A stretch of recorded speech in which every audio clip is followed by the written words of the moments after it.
ক্ষতি হয়ে যাবে। রাসূলুল্লাহ পুরো ঘটনাটা ইহুদির থেকে শুনলেন, আবার তাকে বললেন তুমি আবার বলো যে এ ইহুদি যে কথাগুলো বলেছে কতটা বাড়াবাড়ি কথা বলেছে, কতটা মিথ্যা কথা বলেছে আমাকে শোনাও। তুমি যখন বাগানটা কেনো তো তখন পানি দেওয়ার নিয়মটা কোন দিক দিয়ে ছিল? বলছে যখন যেখান দিয়ে আছে ওইটা ছিল। তো তুমি বাগানটা দিতে গেলে কেন? তুমি তো বুঝবে যে পানিটা তো দিতে গেলে অনেক দেরি হয়ে যাবে। রাসূলুল্লাহ যখন বলছেন তখন চুপ।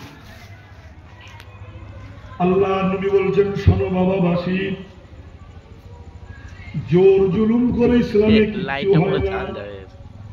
আল্লাহ জোর জুলুমকে আল্লাহ পছন্দ করেন না। আমার আল্লাহ পাক আল্লাহ তাআলা পৃথিবীতে যারা নরম হয়ে চলে, নিজেকে ছোট করে চলে, আল্লাহ পাক তাদের কিন্তু বড্ড ভালোবাসে। বাবাবাসী, ও ধর্মেতে ইহুদি হতে পারে, কিন্তু ধর্মে তুমি মুসলমান, তোমার অনেক জিনিস সয়ে যেতে হবে বাবা।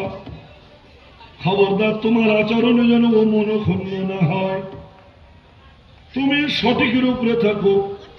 আল্লাহর নবী কথাগুলো বলছে, ইহুদি বলছে আমার তখন পশম খারাপ হয়ে যাচ্ছে। আমাদের ইহুদিরা যদি বিচার করত, আমার মনে হয় মারধর করে এখান দিয়ে রাস্তা বার করে দিত।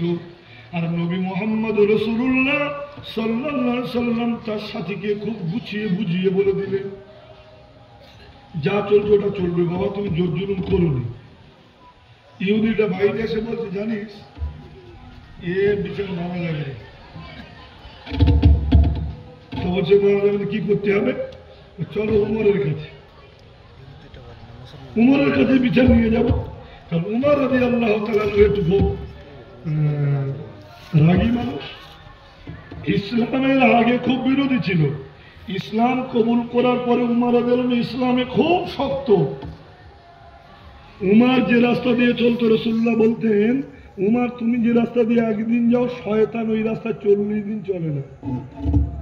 উমর ফারুকের এমন দাপট ছিল। তখন বলছে যে উমরের কাছে চলো।